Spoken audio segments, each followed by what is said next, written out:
한국어 4. 1과 인류의 미래에 대해 생각해 본 적이 있어요? 민수 씨, 인류의 미래에 대해 생각해 본 적이 있어요? 갑자기 왜 그런 질문을 해요?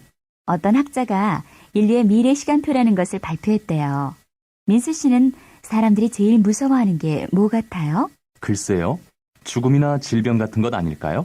맞아요. 그런데 2020년엔 암이 정복되고 인간의 평균 수명이 100살이 넘을 거래요. 그래요? 그 정도로 과학이 발전한다면 우주여행도 갈 수 있겠네요. 그럼요. 돈만 있다면 우주여행도 못 갈 리가 없지요. 그 학자의 시간표에 의하면 달나라 여행은 2015년에, 화성여행은 2030년에 가능할지도 모른대요. 2030년이면 내가 몇 살이지? 60살 가까이 되네. 그때 우주여행을 하려면 지금부터 열심히 건강을 챙겨야겠네요. 그건 쓸데없는 걱정이에요. 2030년엔 60살도 아직 젊은이일 텐데요, 뭐. 2과 단군이 조선을 세웠어요. 옛날 하늘나라에 환인이라는 하늘의 임금이 있었다. 환인에게는 환웅이라고 하는 아들이 있었다. 그런데 환웅은 하늘나라에서 살기보다는 땅으로 내려가 살고 싶어 했다. 환인은 아들의 뜻을 알고 아들에게 땅을 다스리도록 허락했다. 그리고 땅을 잘 다스릴 수 있도록 비, 구름, 바람과 부하 3,000명을 데리고 가게 했다. 땅으로 내려온 환웅은 백두산에 마을을 만들고 백성을 모아 다스리기 시작했다. 이때 환웅이 사는 곳에서 멀지 않은 곳에 호랑이 한 마리와 곰 한 마리가 살고 있었다. 그들은 사람이 되는 것이 소원이었다. 그래서 환웅을 찾아가 사람이 되게 해달라고 간절히 부탁했다. 환웅은 쑥과 마늘을 주면서 다음과 같이 말했다. 너희들이 굴 속에서 이것만 먹고 100일 동안 햇빛을 보지 않으면 사람이 될 수 있을 것이다. 곰과 호랑이는 쑥과 마늘을 가지고 캄캄한 굴 속으로 들어갔다. 호랑이는 배고픔을 참지 못하고 며칠 만에 굴에서 뛰쳐나왔으나 곰은 100일 동안 참아 아름다운 여자가 되었다. 사람이 된 곰은 결혼을 하고 싶어 했다. 그래서 환웅이 잠시 사람으로 변해 그 여자와 결혼을 했다. 이렇게 해서 태어난 아이가 바로 한국을 처음 세운 단군이다. 단군은 더 살기 좋은 곳을 찾아 백두산 아래로 내려와서 그곳에 나라를 세우고 조선이라고 불렀다. 3과 우물 안의 개구리가 될 거예요. 마이클 씨, 텔레비전 좀 켜봐요. 뉴스 시작할 시간인데. 저도 뉴스를 보려던 참이었어요. 그런데 텔레비전 뉴스는 말이 너무 빨라서 알아듣기 어렵지요? 그렇다고 그것마저 안 들으면 우물 안에 개구리가 될 거예요. 지금 저 아나운서가 뭐라고 그래요? 내년에도 세계 정치와 경제가 불안할 거래요. 지금 이 순간에도 각국에는 끊임없이 전쟁과 사건이 일어나고 있겠죠? 그럴 거예요. 요새는 끔찍한 사건이 하도 많이 일어나서 뉴스 보기가 무서울 정도예요. 그렇게만 생각하지 마세요. 세상은 생각하기에 따라서 비관적일 수도 있지만 낙관적일 수도 있어요. 살인, 유괴 같은 좋지 않은 뉴스도 많지만 착한 사람들의 이야기도 많으니까요.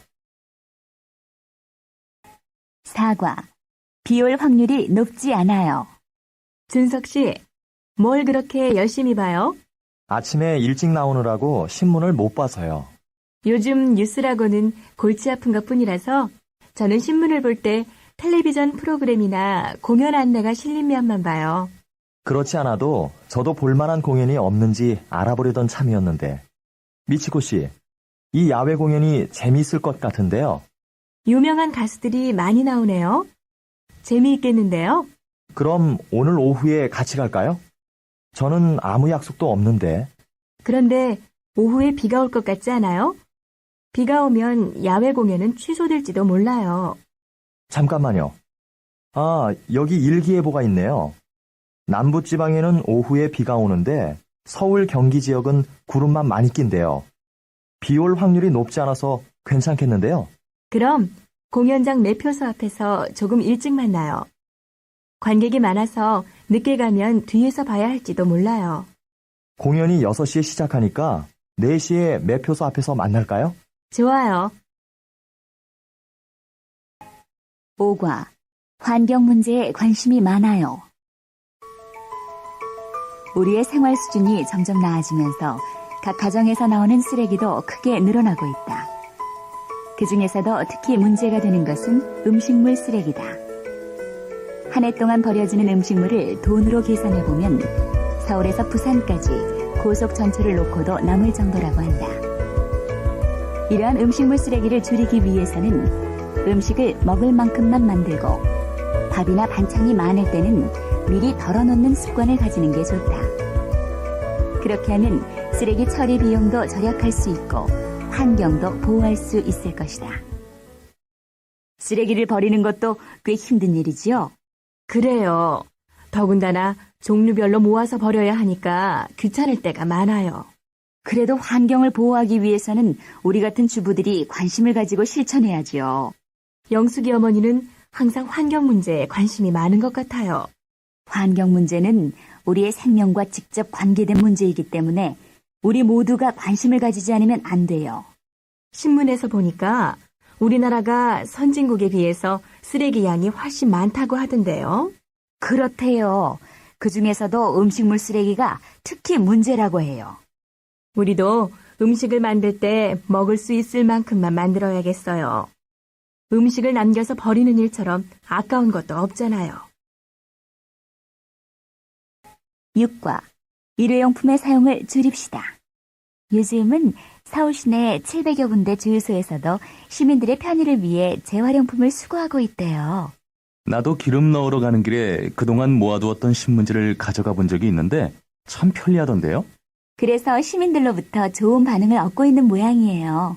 환경을 보호하기 위해서는 재활용도 좋지만 무엇보다도 쓰레기를 줄이는 것이 더 중요하지 않겠어요? 그래요. 특히 나무 젓가락이나 종이컵 같은 일회용품을 덜 써야겠지요. 이렇게 계속해서 쓰레기가 늘다가는 지구가 온통 쓰레기로 덮일지도 몰라요. 우리들 모두가 꼭 쓰레기를 줄여야 한다는 의식을 가져야지요. 하지만 개인의 노력만으로는 한계가 있는 것 같아요. 정부가 적극적으로 나서야 해요. 쓰레기 재활용하는 법도 연구해야 하고요. 7과 선 봤다는 소문을 들었어. 지연아, 선을 봤다는 소문을 들었는데 정말이니? 넌 연애 결혼을 하겠다고 하지 않았어? 누구한테 들었어? 민수한테 들었는데 조건이 아주 좋은 사람이었다면서? 무슨 남자가 그렇게 입이 가벼울까? 비밀은 꼭 지키겠다고 하더니 벌써 다 말했구나. 어떤 사람이었는지 궁금한데 말 좀 해봐. 이모 친구의 동생인데 좋은 대학을 나온 데다가 집안도 좋고 잘생겼다고 하도 칭찬을 해서 한번 만나보기나 하려고 나갔어.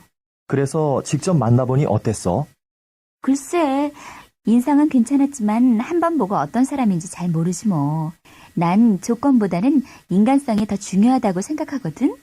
내 말이 맞아. 중요한 건 재산이나 조건이 아니라 마음이지. 젊은 사람들이 만나 서로 사랑하고 열심히 사는 것이 행복한 결혼 아니겠니? 맞아. 그렇지만 한편으로는 이런 생각도 들어. 적은 돈으로 생활하다 보면 바가지를 긁게 될 거고 그러다 보면 사랑도 점점 식지 않을까? 요즘 여자들이 모두 그렇게 생각하니? 그렇다면 나같이 가난한 사람한테 너처럼 멋있는 여자는 그림의 떡이겠다. 아이, 비행기 그만 태워. 내 여자친구가 내가 졸업할 날만 눈 빠지게 기다리고 있는 걸 모르는 줄 알아? 하여튼 내 말을 들으니 이제부터 여자친구에게 더 잘해줘야겠다.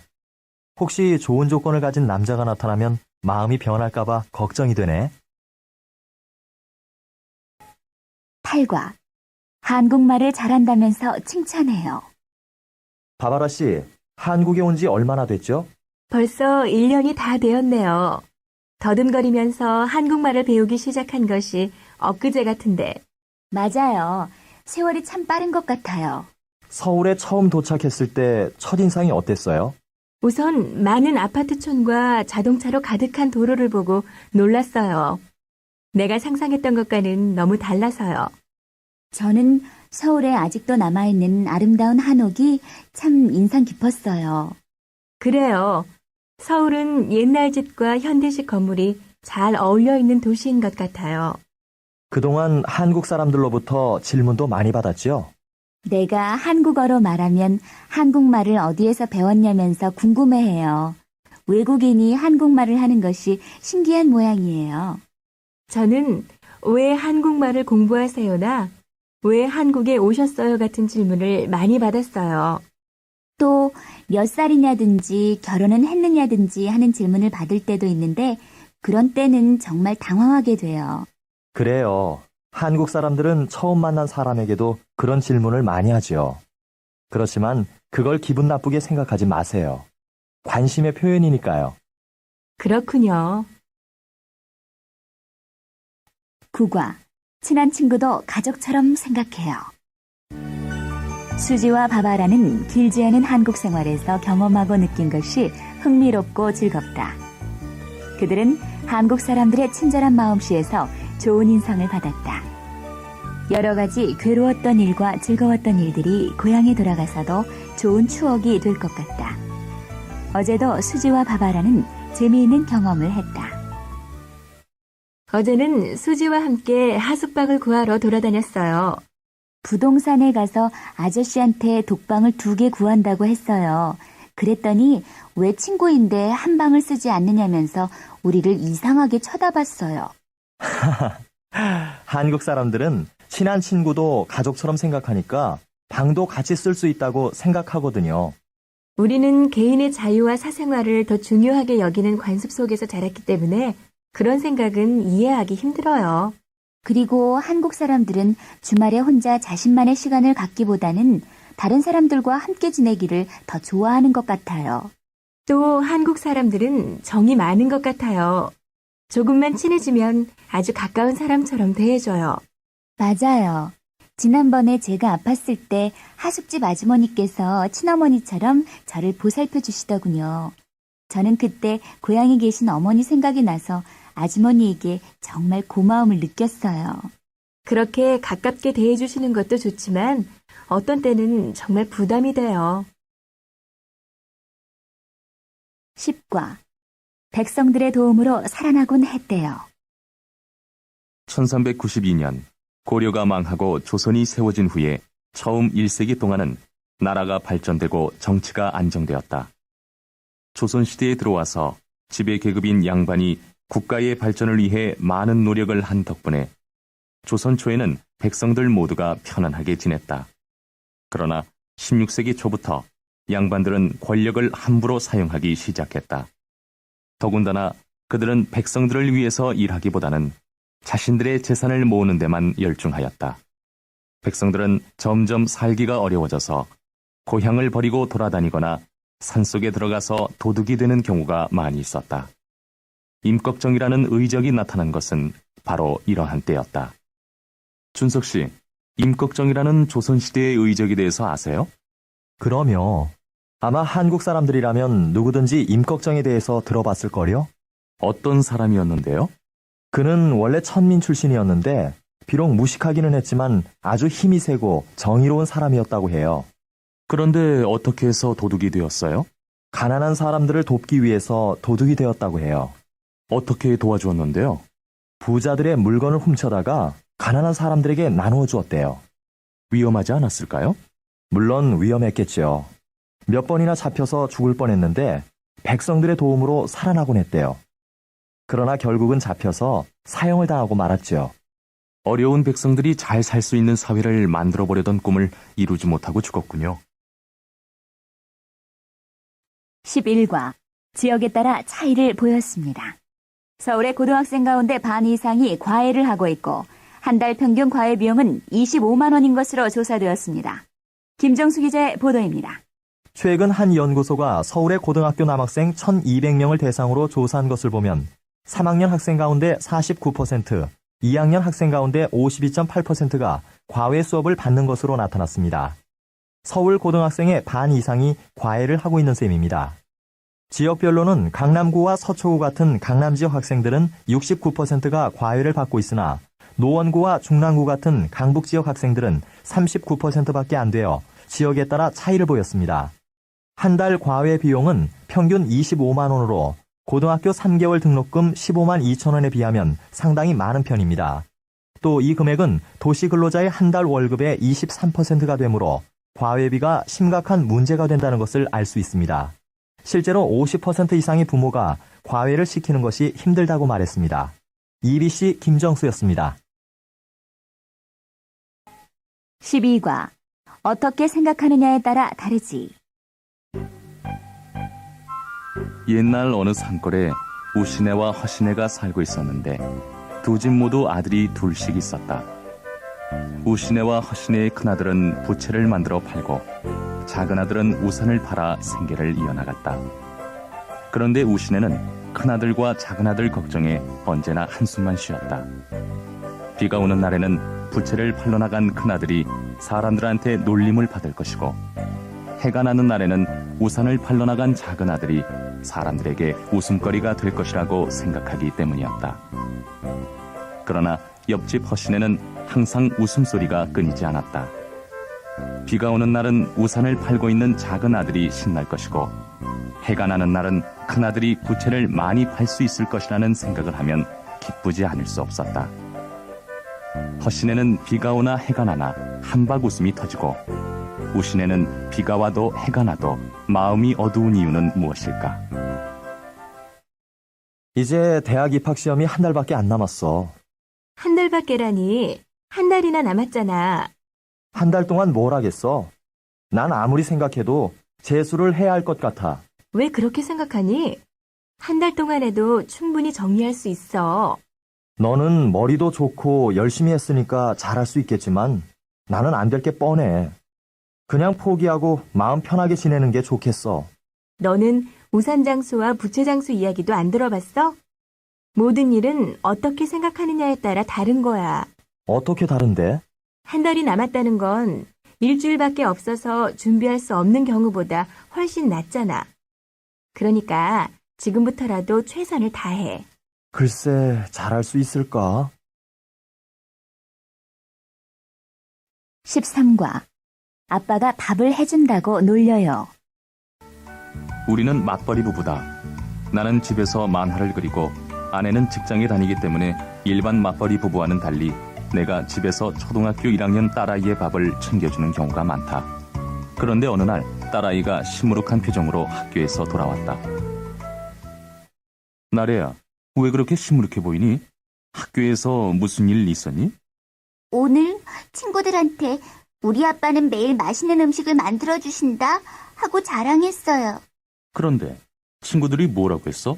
그랬더니 박나래는요 아빠가 밥을 해준대요 하면서 막 놀리잖아요. 아이고 참, 우리 나래가 그것 때문에 기분이 나빴구나. 나래야, 그건 친구들이 나래가 부러워서 그런 거야.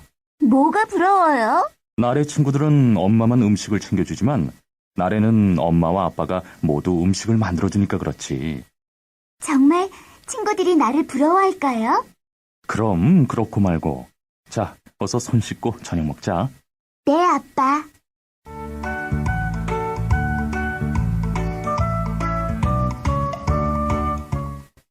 여보, 오늘 나래가 학교에서 친구들한테 놀림을 받았나 봐. 왜요? 아빠가 음식을 만들어준다고 자랑했더니 오히려 친구들이 아빠가 밥을 해준다고 놀린 모양이야. 그래요? 아빠가 밥을 하는 것이 아이들에게는 이상하게 여겨지나 보군요. 사실 다른 집 아빠들에 비하면 당신이 집안일을 많이 하는 편이죠. 그렇다고 집안일을 모두 내가 맡아 하는 건 아니잖아. 음식 만드는 일만 당신이 도와줘도 어딘데요. 그건 내가 직접 음식 만들어 먹는 일을 좋아하니까 그렇지. 아무튼 당신은 집안일에 대한 편견이 별로 없어서 다행이에요. 집안일은 여자가 하는 것이라고 생각하는 사람들이 많잖아요. 아직도 우리 사회는 유교적 사고방식이 지배적이라서 그런 것 같아. 나래가 크면 남녀 평등에 대한 사람들의 생각이 더 많이 달라지겠지. 14과 한국어 가르치는데 더 몰두하게 돼요. 외국 사람들에게 우리말을 가르치는 국어 선생님이라면서요? 네. 하지만 국어 선생이라는 말보다는 한국어 선생이란 말이 맞지요. 국어 선생님과 한국어 선생님은 어떻게 달라요? 우선 가르치는 대상부터 달라요. 국어 선생은 우리나라 학생들에게 우리말을 더 정확하게 사용하도록 하는데 중점을 두고 가르치지요. 하지만 한국어 선생은 외국인이 우리말을 배워 잘 사용할 수 있도록 가르치지요. 그렇군요. 우리는 자신도 모르는 사이에 우리말의 표현들을 저절로 알게 되죠. 하지만 우리에게 아무리 쉬운 표현이라고 해도 외국인에게는 어려운 점이 많겠네요. 그렇지요. 그래서 짧은 시간에 우리말을 알기 쉽고 정확하게 가르쳐야 하는 것이 한국어 선생의 임무예요. 학생들이 한국어를 배우는 목적은 대개 뭐예요? 한국에 관심이 있어서 왔다는 학생이 많아요. 또 여러 나라의 말을 잘하면 직업 선택의 폭도 넓어진다고 해요. 그 밖에 여러 가지 필요에 의해 배우는 것 같아요. 방학에는 교포들도 우리말을 배우러 많이 온다고 들었는데요. 맞아요. 그 중에는 그냥 부모가 한국어를 배우라니까 왔다는 학생도 있지만 자기가 한국인이기 때문에 한국어를 알아야 한다고 생각해서 스스로 왔다는 학생도 많아요. 외국인과 교포들에게 한국어를 가르치시는 보람도 있겠네요. 그럼요. 처음에는 한국어를 한마디도 못하던 학생이 어느 정도 지나서 한국말로 이야기하는 걸 보면 보람을 느껴요. 그래서 한국어 가르치는 데에 더 몰두하게 되는 것 같아요. 15과. 약도 좋지만 쉬는 게 제일이야. 인류에게 최악의 재앙이 될 가능성이 있는 죽음의 감기가 조만간 세계를 강타할 것이라고 독일의 한 잡지 최신호에서 경고했다. 1918년에는 불과 몇 개월 만에 10억 명이 감기에 걸려 2천만 명이 목숨을 잃은 적이 있다고 하면서 이와 비슷한 위력을 가진 죽음의 감기가 곧 닥쳐올 것이라고 그 잡지는 전하고 있다. 또 이 잡지는 1918년 감기 사망자 수가 1차 세계대전 희생자의 2배에 달한다고 하면서 중세의 대질병들도 이렇게 짧은 기간 내에 많은 인간을 사망케 하지는 않았다고 밝혔다. 그 잡지는 죽음의 감기가 1890년, 1900년, 1957년, 1968년에도 지구를 습격, 수십만 명의 인명을 빼앗아갔다고 설명했다. 일단 죽음의 감기가 발생하면 불과 3주 만에 전 세계로 확산되기 때문에 예방주사약이 개발된다 하더라도 소용이 없을 것으로 전망된다고 한다. 우리 애가 감기에 걸린 것 같아요. 증세가 어떤가요? 열이 많이 나고 목도 아프대요. 기침도 심하고요. 언제부터 그러기 시작했죠? 어제 저녁부터요. 머리를 감고 나서 말리지도 않고 학교에 가더니만 오후부터 열이 나기 시작하더군요. 입을 아 하고 크게 벌려보세요.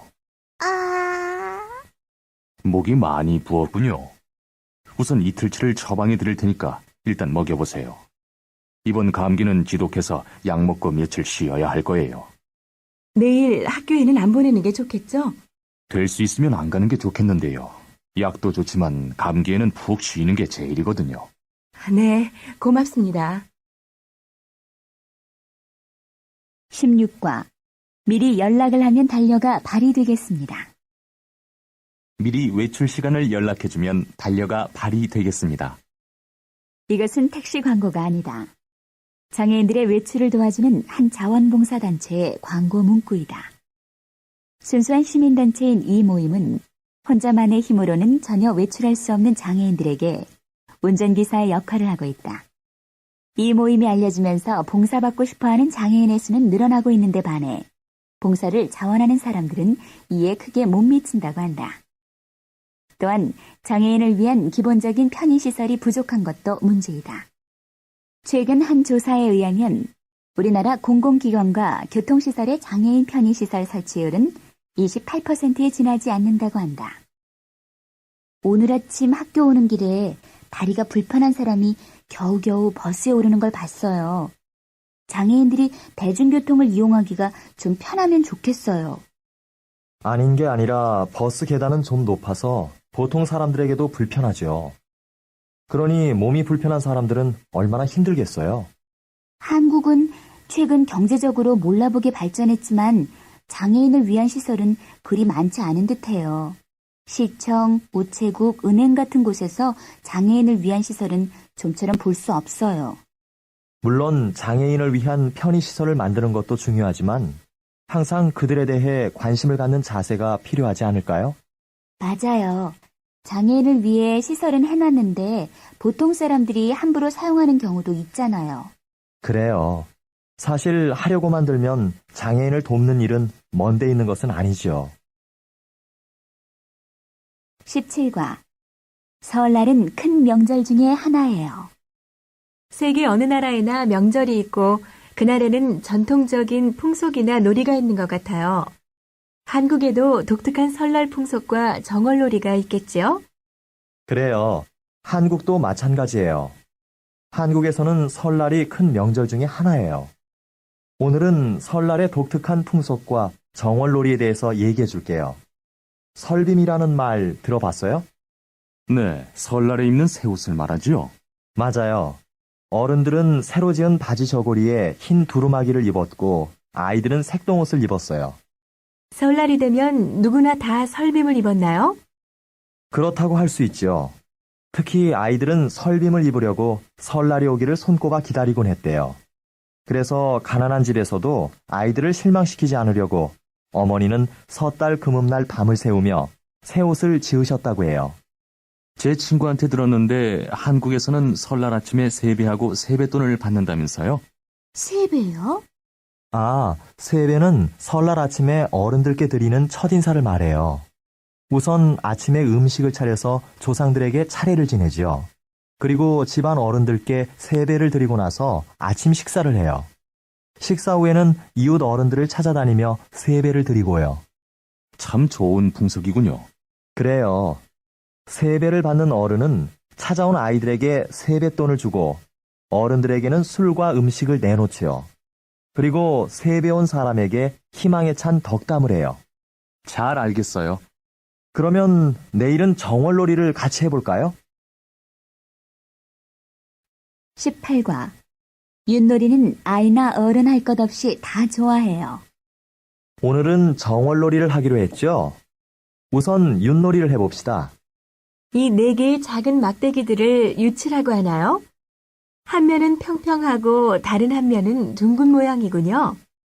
어떻게 하지요? 그 막대기들을 위로 던져요. 그리고 바닥에 떨어진 윷의 면에 따라 도, 개, 걸, 윷, 모로 구별해서 점수를 매기는 거예요. 그럼 이 판은 뭐예요? 윷판이라고 하는데 각각 자기 편이 얻은 점수대로 그 위에서 윷말을 옮기는 거예요. 상대방 말에게 잡히지 않고 먼저 나는 쪽이 이겨요. 재미있겠군요. 네, 윷놀이는 누구나 쉽게 할 수 있는 신나는 놀이라서 아이나 어른 할 것 없이 다 좋아해요. 그럼 편을 나누고 시작합시다. 이제부터 자기 편 응원을 열심히 하세요.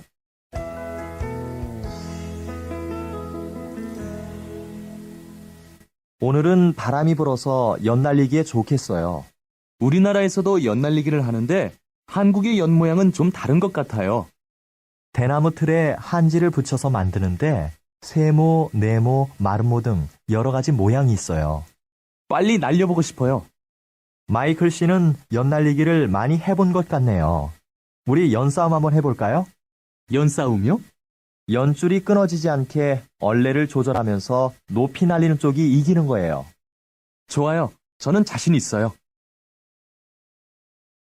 19과 마음만 먹으면 생명을 구할 수 있어요. 중동과 아프리카를 여행하면서 내게는 새로운 관심 분야가 생겼다. 바로 난민 문제다.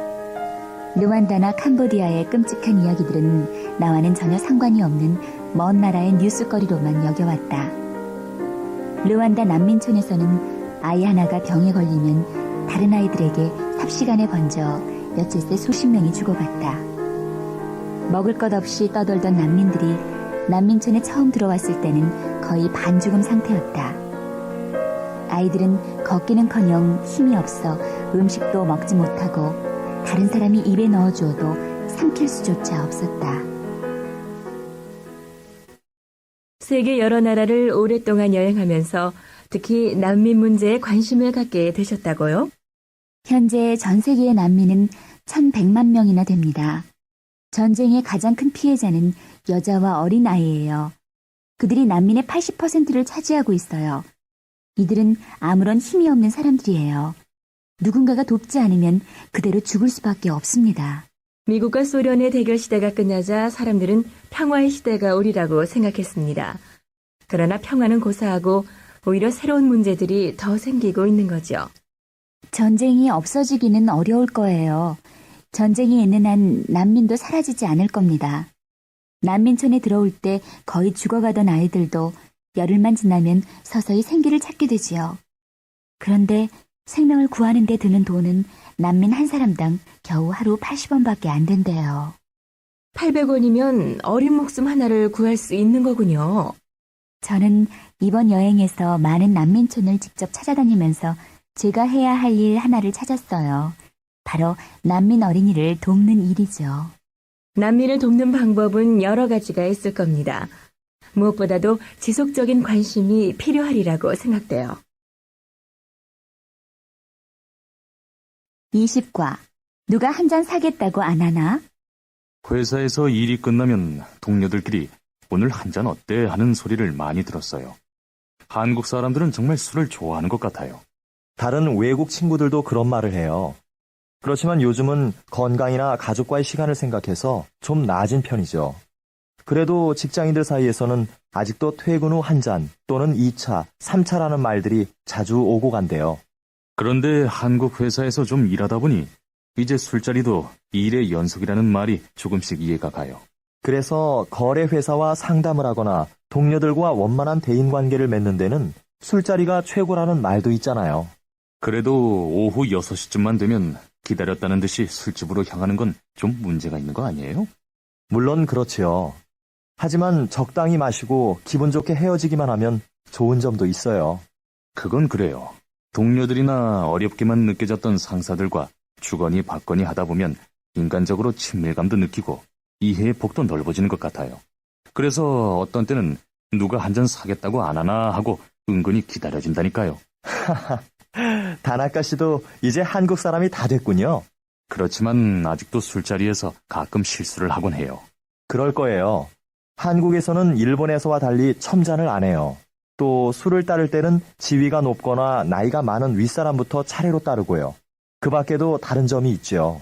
제가 TV에서 보니까 우더른과 같이 술을 마실 때는 젊은 사람이 고개를 옆으로 돌린 채 술잔을 손으로 받치고 마시더군요. 잘 보셨어요. 앞으로도 한국 친구들과 같이 어울리노라면 한국의 음주 문화를 더 깊이 이해하게 될 거예요. 21과. 어느 쪽이든 일장일단이 있을 거야. 고등학교에 다니는 동생이 있는데 다음 주에 학교에서 인기투표를 한다고 얼마나 신경을 쓰는지 몰라. 요즘 갑자기 멋을 내고 친구들에게 전화도 많이 하고 그러지? 말도 마. 학교에서 돌아오기가 무섭게 전화를 걸어대는 바람에 오후에는 전화 쓸 생각도 말아야 해. 이해해줘야지. 우리도 옛날에 그랬잖아. 그래도 공부는 뒷전이고 너무 그런 데만 신경 쓰는 것 같아. 내가 동생한테 똑똑하고 공부도 잘하니까 당연히 1등할 거라고 했더니 꼭 그런 것만은 아니라고 하더라.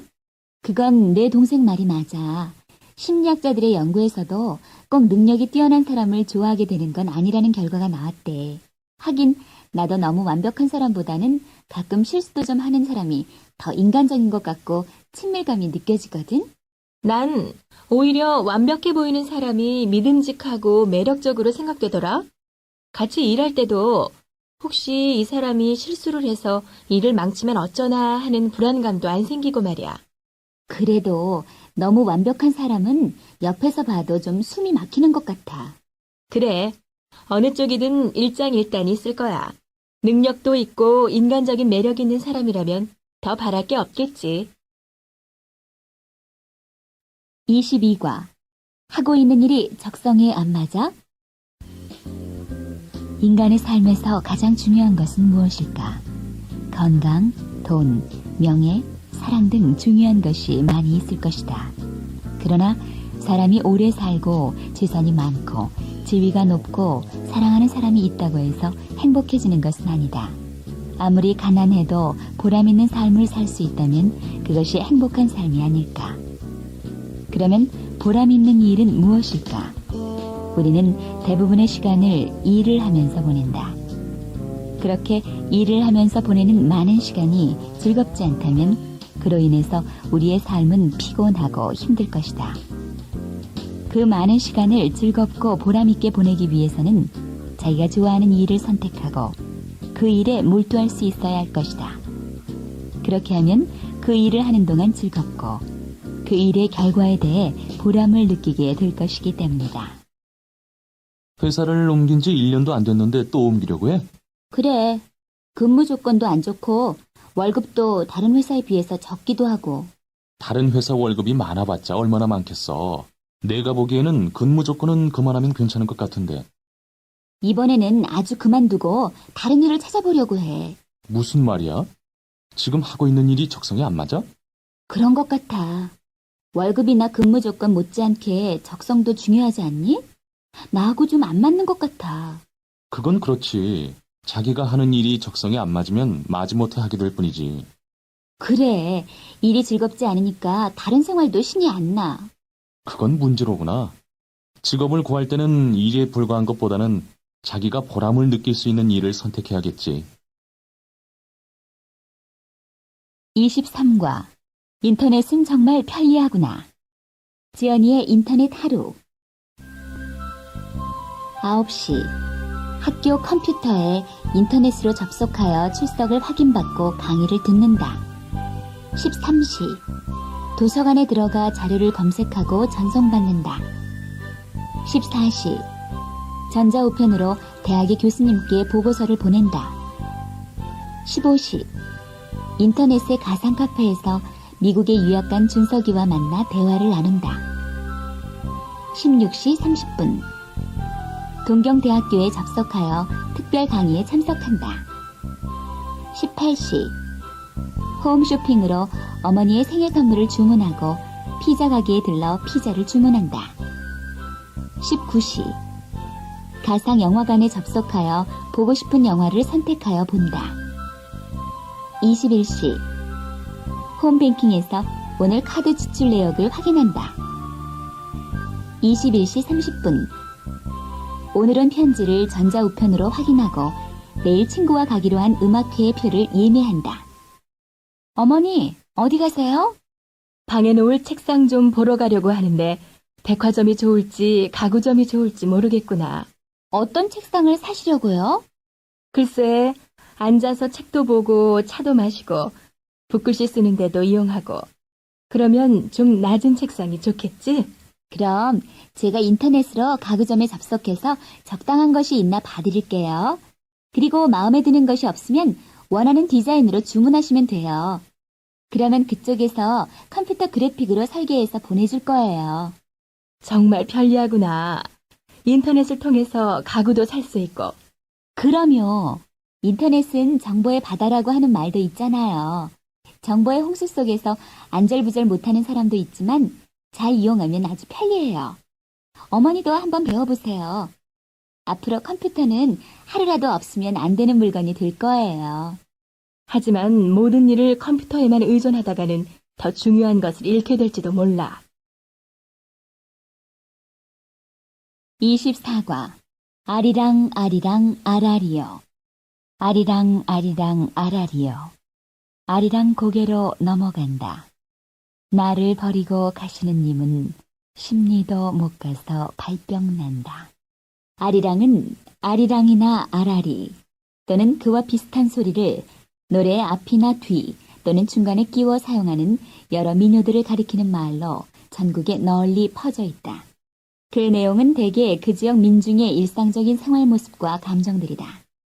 그래서 아리랑 노래에는 논과 밭 혹은 산이나 강에서 일하며 부른 이일 노래와 즐겁게 놀며 부른 놀이 노래가 있다. 온갖 삶의 어려움과 즐거움을, 절망과 희망을, 그리고 사랑과 이별을 노래하는 아리랑은 이렇듯 민중 자신을 표현하는 노래이다.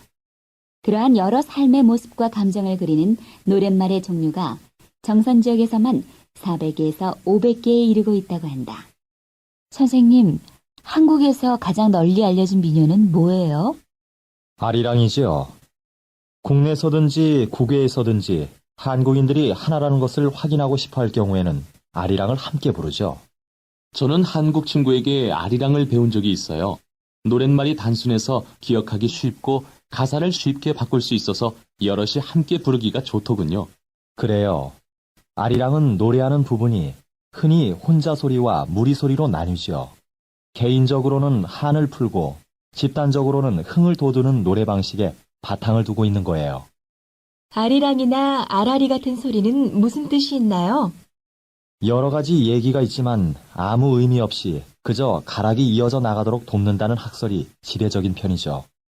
아리랑은 지역에 따라 성격이 조금씩 다르다고 들었어요. 맞아요. 우리가 많이 부르는 아리랑은 경기 아리랑이라고 불리는 것인데 좀 현대적으로 대중가요화된 것이죠. 전통 민요 아리랑은 크게 정선 아리랑, 진도 아리랑, 밀양 아리랑으로 나뉘어요. 저는 아리랑이 하나뿐인 줄 알았어요.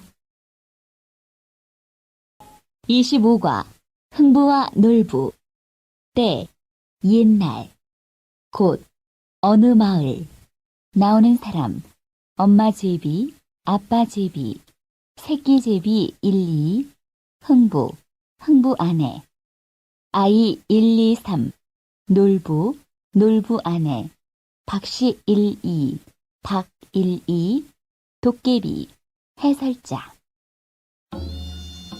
이 이야기는 착한 동생 흥부와 나쁜 형 놀부의 이야기입니다. 놀부는 부모님의 재산을 혼자 갚고 흥부네 식구들을 내쫓았습니다.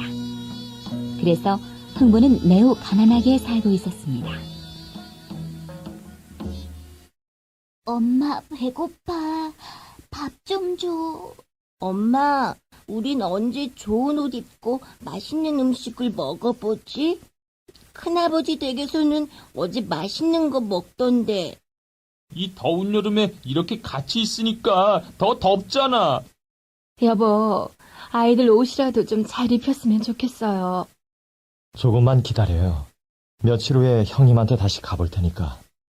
가지 마세요. 지난번처럼 또 형님한테 야단만 맞을 텐데. 엄마, 아빠 배고파요.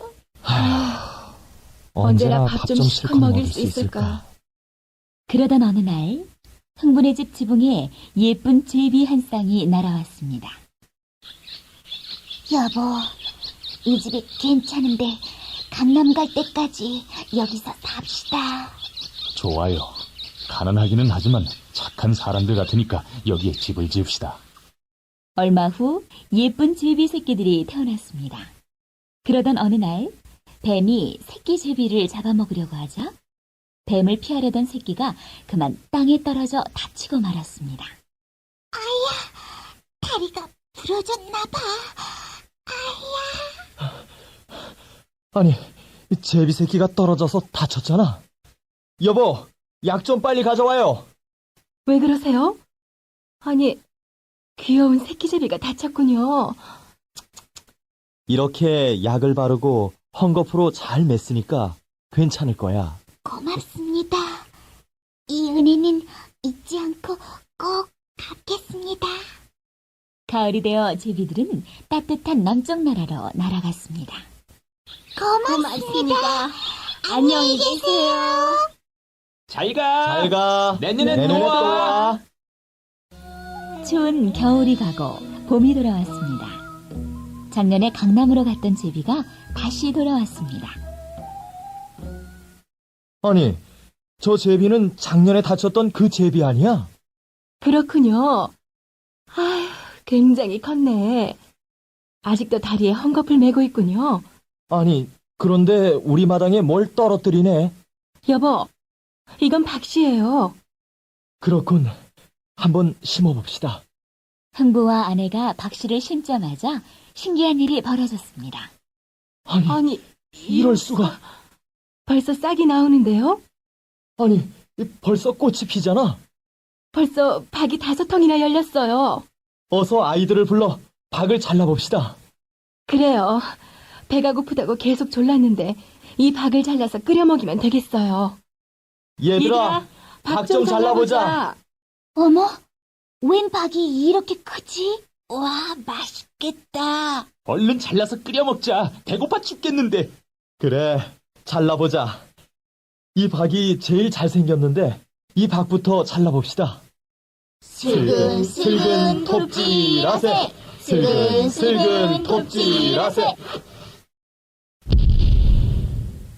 아니, 이게 웬 보물이야? 아니, 이게 웬 옷이에요? 엄마, 여기 돈 좀 봐. 흥분의 가족이 박을 자를 때마다 온갖 보물이 길속 쏟아져 나와 흥분에는 금방 부자가 되었습니다. 이 소식을 듣고 욕심 많은 놀부가 달려왔습니다. 이 흥부야, 너 요즘 주로 밤에 나간다더니 도둑질을 하는 모양이구나. 도둑질이라뇨, 형님? 그게 아니고 사실은 이러이러하고 저러저러해서 부자가 됐습니다. 뭐라고? 제비 다리를 고쳐줘서 이렇게 됐다고? 알았다. 그럼 또 보자.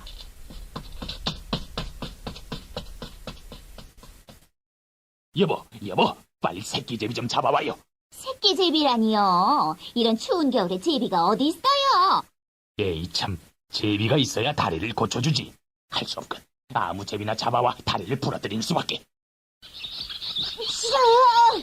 저 좀 도와주세요. 글쎄 할 수 없다니까. 뱀도 없고 제비도 별로 없으니 네 다리를 그냥 부러뜨릴 수밖에. 아유, 많이 아프지? 내가 얼른 약 발라줄게.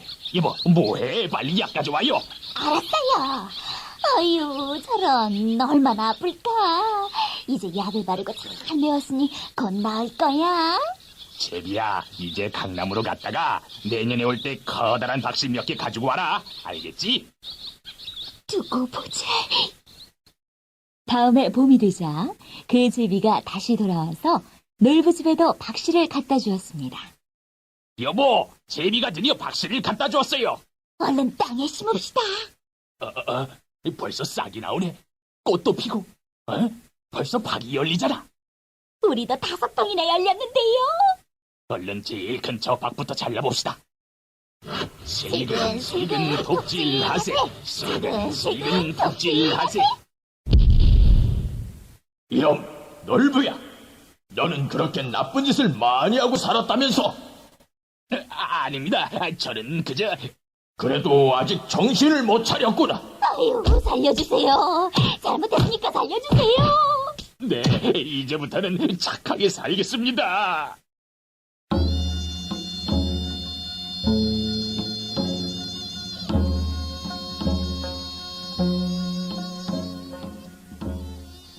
흥부야, 내가 그동안 너무 나쁜 짓을 많이 해서 미안하다.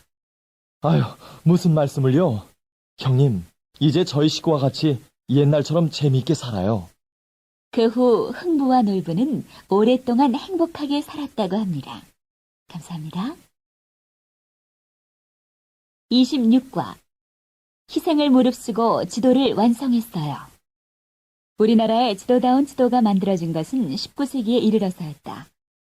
이 지도를 대동여 지도라고 하는데 이는 김정호라는 한 사람의 노력으로 이루어진 것이다. 오늘날에도 정밀하고 과학적인 걸작품이라고 평가받는 이 대동여 지도가 만들어지게 된 동기는 김정호의 단순한 호기심 때문이었다. 저 산 너머에 무엇이 있을까 하는 어린 시절 궁금증은 지도를 만들어 보겠다는 꿈으로 이어졌고 그 꿈은 그에게 일생을 바쳐 지도를 만들게 하였다. 한국의 지도가 언제 처음으로 만들어졌어요? 글쎄, 그 정확한 시기는 모르겠어요. 그렇지만 1861년 김정우라는 사람이 처음으로 지도다운 지도를 만들었어요.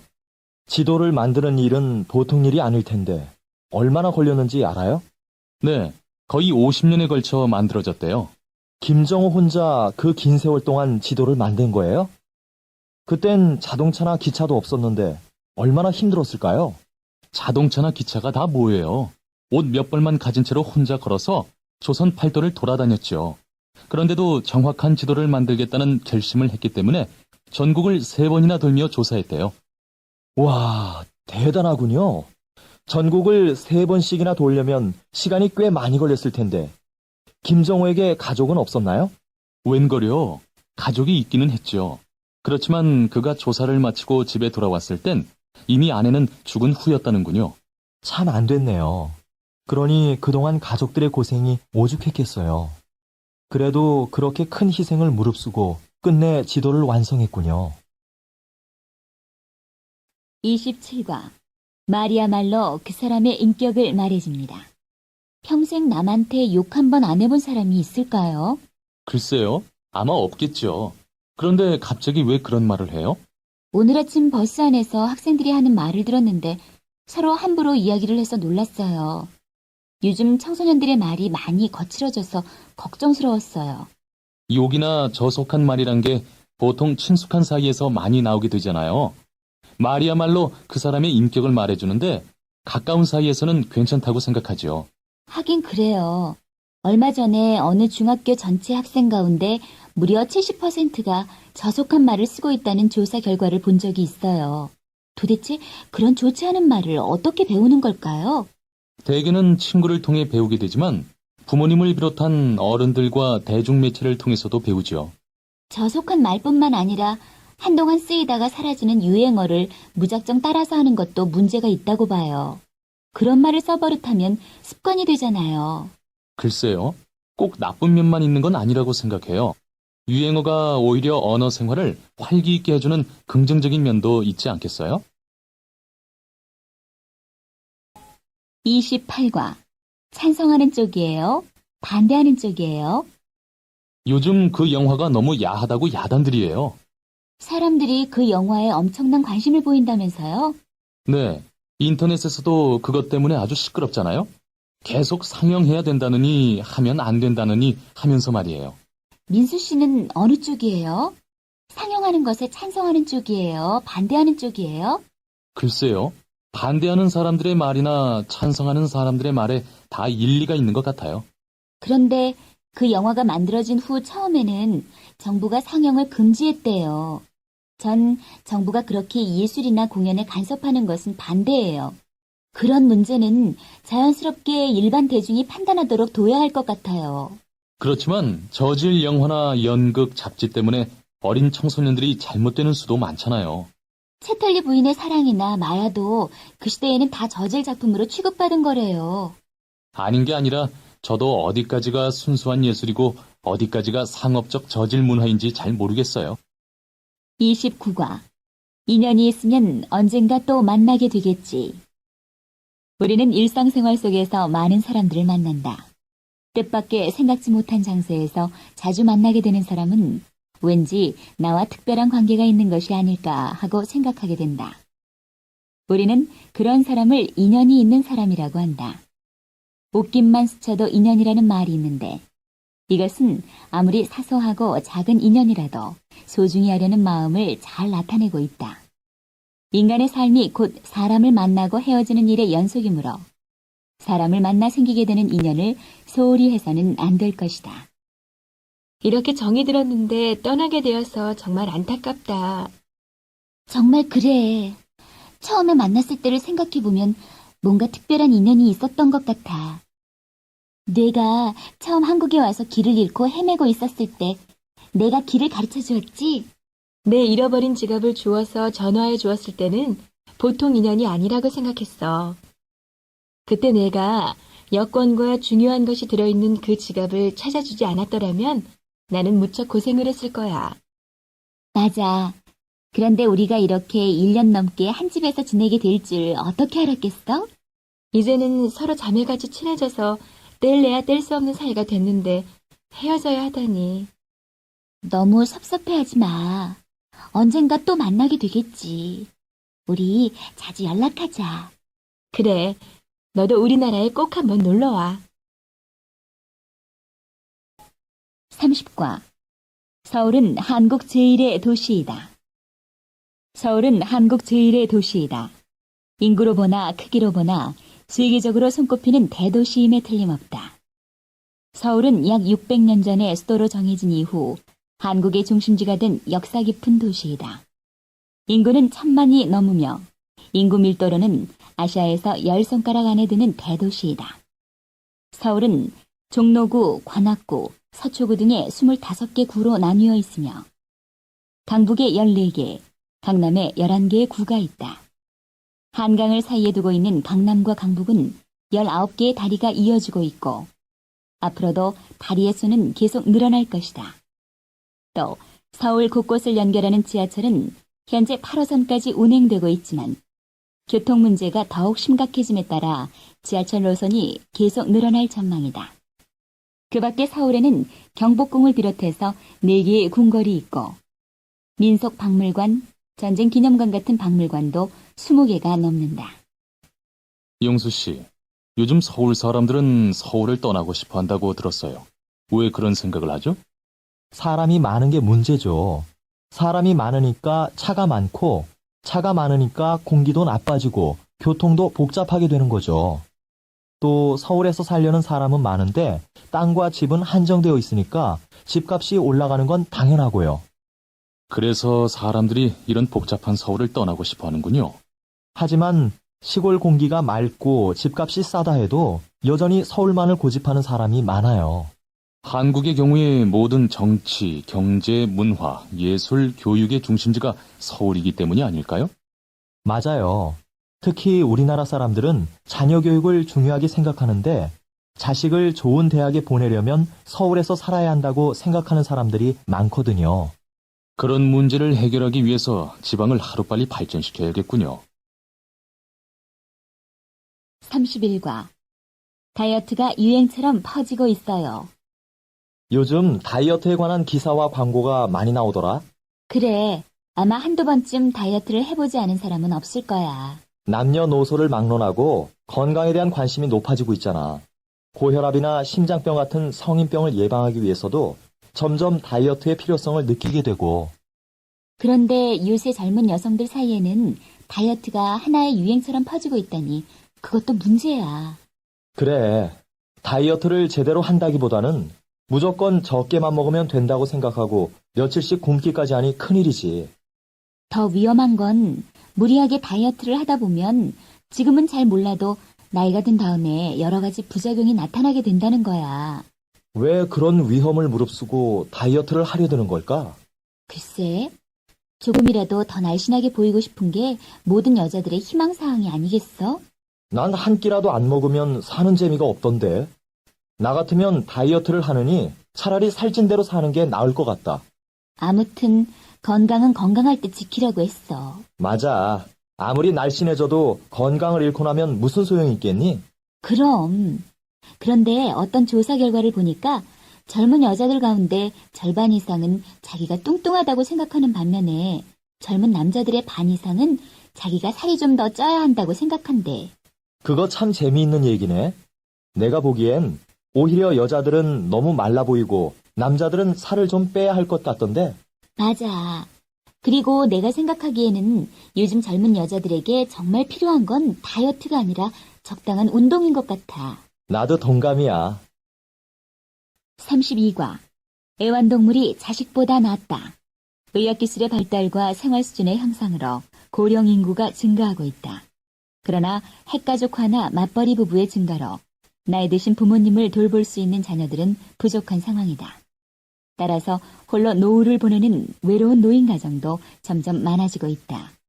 각 기업과 단체에서는 노인들을 대상으로 하는 복지시설을 늘리고 있다. 교외 현대식 유료 양로원과 노인 전용 병원이 들어서고 있다. 그러나 우리 고유의 미덕으로 여기던 경로 사상이 점점 없어져 가면서 집안의 어른으로 존경받던 노인들의 위치는 크게 흔들리고 있다. 강아지가 안 보이네요. 아, 우리 아버님께 갖다 드렸어요. 요즘 너무 쓸쓸히 하셔서요. 마음만 먹으면 쉽게 찾아뵐 것 같은데 일에 쫓기다 보면 한 달에 한두 번 가기도 쉽지 않아요. 저도 마찬가지예요. 부모님 댁에 간다 하면서도 명절이나 생신 때 얼굴 내미는 게 고작이니까요. 그래서 품 안의 자식이라는 말도 생겼나 봐요. 하여튼 우리 아버님께서 그 강아지를 어찌나 예뻐하시는지 이제 우리가 가도 강아지 얘기만 하세요. 애완동물이 자식보다 낫다더니 철수 할아버님도 강아지한테 마음을 붙이셔서 다행이에요. 영국에서는 애완동물을 기르는 것이 노인의 질병 예방과 치료에 효과가 있다는 연구 결과가 나왔대요. 애완동물의 충성심이 노인들에게 심리적인 안정을 준다는 거예요. 개나 고양이가 우리가 못하는 일을 대신해 주는군요. 그러나 무엇보다도 우리가 많은 경험을 가진 노인들을 공경해야지요. 나아가서 사회적으로 노인들의 인력을 활용할 수 있는 제도가 생긴다면 인생의 황혼기에 계시는 분들이 더욱 행복해 하실 거예요. 33과 시와 노래. 저녁에 김광섭. 저렇게 많은 별들 중에서 별 하나가 나를 내려다본다. 이렇게 많은 사람 중에서 그 별 하나를 쳐다본다. 밤이 깊을수록 별은 밝음 속에 사라지고 나는 어둠 속에 사라진다. 이렇게 정다운 너 하나 나 하나는 어디서 무엇이 되어 다시 만나랴.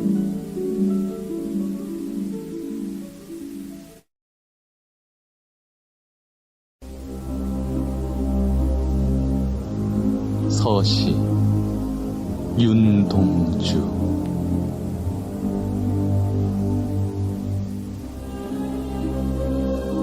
죽는 날까지 하늘을 우러러 한 점 부끄럼이 없기를. 입새에 이는 바람에도 나는 괴로워했다. 별을 노래하는 마음으로 모든 죽어가는 것을 사랑해야지. 그리고 나한테 주어진 길을 걸어가야겠다. 오늘 밤에도 별이 바람에 스치운다.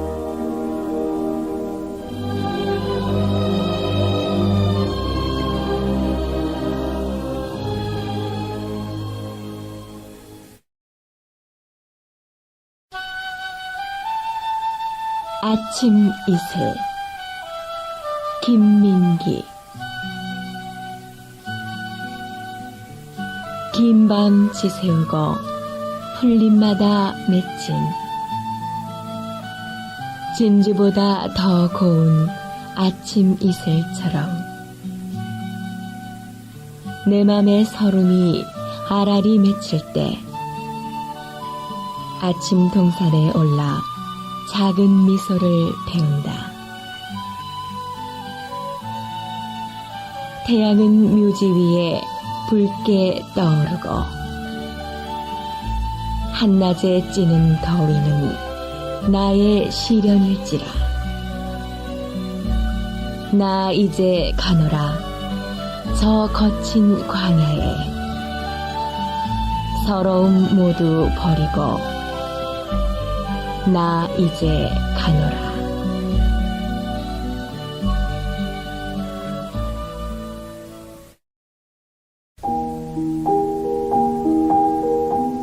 내 마음. 김동명.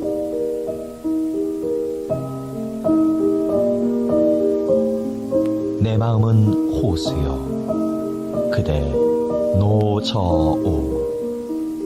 나는 그대의 흰 그림자를 안고 옷같이 그대 배전에 부서지리다.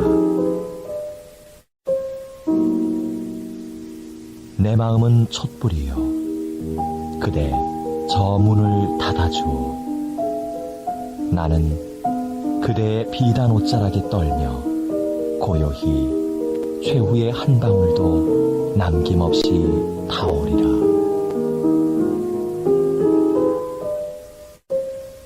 내 마음은 나그네요 그대 피리를 불어주오. 나는 달 아래 귀를 기울이며 호젓이 나의 밤을 새이오리다. 내 마음은 낙엽이요 잠깐 그대의 뜰에 머무르게 하오. 이제 바람이 일면 나는 또 나그네같이 외로이 그대를 떠나리라.